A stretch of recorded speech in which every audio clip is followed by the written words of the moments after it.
make them rich because I don't like them. People you don't like, you're never going to put money in their pockets. So the fights will never take place. But one thing I can say, both men, Carl Froch, Joe Egan, you know where I live. I'll always come out with my shirt off, you know, because that's what kind of a guy I am. I'm bred to it. It's a generation and culture I'm from. We fight. But that's by and by. The main reason... Fun. It was quite threatening, actually, and quite... You know, if I was a bit of a snowflake, then I'd have been upset. I'd have been offended by it because it was threatening, he was calling it on, and he was saying basically watch your back and you don't want to go back to prison. So he needs to be careful, doesn't he? Fucking idiot. Fuck off. Rather than just go back and forward with him and yada yada yada, saying he's deluded and all that, I'm just gonna pray for him and I'm gonna ask God to help him. He obviously needs the help, and yeah, I'm not getting involved in pettiness. John Fury has finally broken his silence and issued an apology after Carl Froch launched legal action following their explosive confrontation. And this right here is where the entire situation starts to look very different. One moment, John Fury was standing in front of the cameras talking tough, throwing out fight talk and insisting that he was simply acting on instinct. The next, he's expressing regret. You know, I watched it back and you know what, where was I? Where the hell was I don't know, you know, but the emotions run high when people just won't leave you alone. They torment you all the time, 24 hours a day, thinking they're going to get a paycheck. But let me tell you, people you don't like, you're not going to put money... And apologizing for how far things went. That sudden change in tone has certainly raised eyebrows. For all the bravado, all the shouting, and all the claims that emotion simply took over, the reality is that legal consequences are very different from a heated boxing press conference. Once lawyers become involved, the cameras stop being the only audience. Every word, every gesture, and every threat can suddenly carry much greater weight. You know, I wasn't myself, as you can see, you know, with the people. Because when you're in fight mode, you're in fight mode, aren't you? And it is the fight business, it is the fight game. Don't take it too personally. And that appears to be exactly what has happened here. John Fury has always built his public persona around being outspoken, aggressive, and fiercely protective of his family. When Tyson Fury is involved, John has never been someone to sit quietly on the sidelines. But this confrontation with Carl Froch appears to have crossed a line. He's talking nonsense, and he'd like to play the Cobra down, but he can't because I've got the backing, I've got the credentials. You know what I'm saying? You can't rubbish the Cobra and say that I don't deserve to be where I'm at. Come down here! Come on, come down here! Come down here! Come down here! Come on! Come down here! Come down here! Boom you! I'll boom you! I'll boom you! I'll boom you! Calm down! We'll see tomorrow what you are. That could not simply be erased once the microphones were switched off. Now comes the apology. John Fury has attempted to explain that he was caught up in the emotion of the moment and that the situation was not entirely down to him.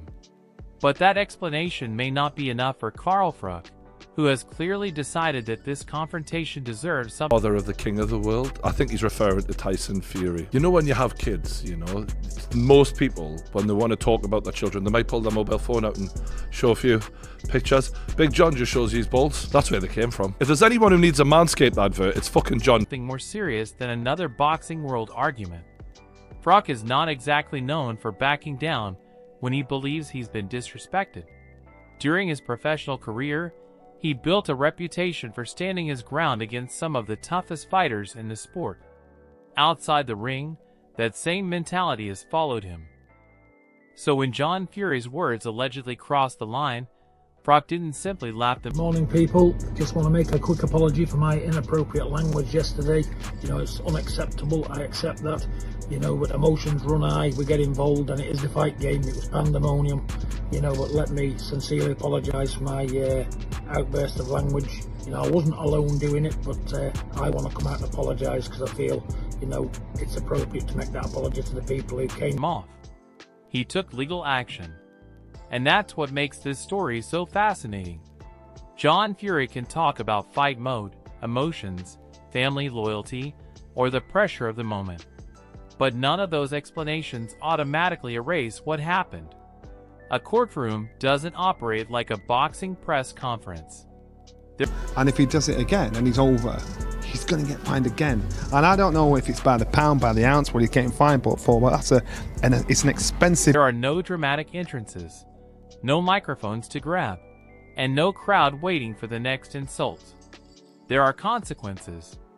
And that's exactly where the pressure on John Fury appears to be coming from. Look back at the confrontation, and the difference between the two men is striking.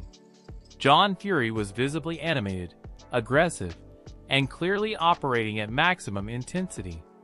Froch, meanwhile, so there will be an appeal taking place. So that fine could be reduced or it could be increased. It goes in front of a completely independent appeal. Appeared far more composed. That calmness may have been mistaken for weakness in the moment, but Carl Froch has spent years proving that being quiet doesn't mean being intimidated. In fact, sometimes the calmest person in the room is the one already thinking about what happens next. And in this case, what happened next was a lawsuit. John Fury's apology, therefore, becomes even... The reason that I like that little bit of beef, right? One is because I'm not involved. And two, because Carl's not the kind of geezer who you can start saying, I'm going to do this and I'm going to do that. And if I see you, because you can say that to me, I'm a wet lettuce. You can't say that to Carl Froch. And more interesting. If everything was simply harmless banter, why apologize? If the confrontation was nothing more than fight promotion, why does the situation now involve lawyers? Those are the questions fans are asking. Johnny Nelson has previously highlighted the importance of John Fury understanding the consequences of his actions. The issue isn't simply whether someone gets angry. John is an emotional being, gets into the moment, forgets himself. You can see, excuse the bad language, but this is, when you see that, this is the moment when he realised he beat up. It was that, when John had done it, like, shit, what have I done? But he had to own it. I think the pressure was on. The pressure is now on John to behave himself. He's distracted. A lot of attention for a few seconds. The bigger problem is what happens after the cameras stop rolling. A pattern of explosive confrontations can eventually become a serious problem when those incidents continue to attract fines, hearings, complaints, or legal threats. And this situation has... And he knows how to shout houses down and make threats and swear and all the rest of it, because he creates chaos wherever he goes. And for whatever the reason, the public... already attracted significant attention from the boxing community. Robert Smith's comments about physical contact being involved only add another layer to the controversy. If the situation went beyond words, then the argument that everything was simply part of the show becomes much harder to maintain. Boxing has always had a tolerance for... He's always defending his kids, yeah? Point number one, yeah? John Fury should fight that Irish guy. What's the other traveller guy who keeps calling him out in London? I forgot his... Joey Egan. That fight should happen. Yeah? Stop going around and headbutting young boys. He should fight that guy. For trash talk. Fighters insult each other. Promoters create tension. Press conferences can become chaotic.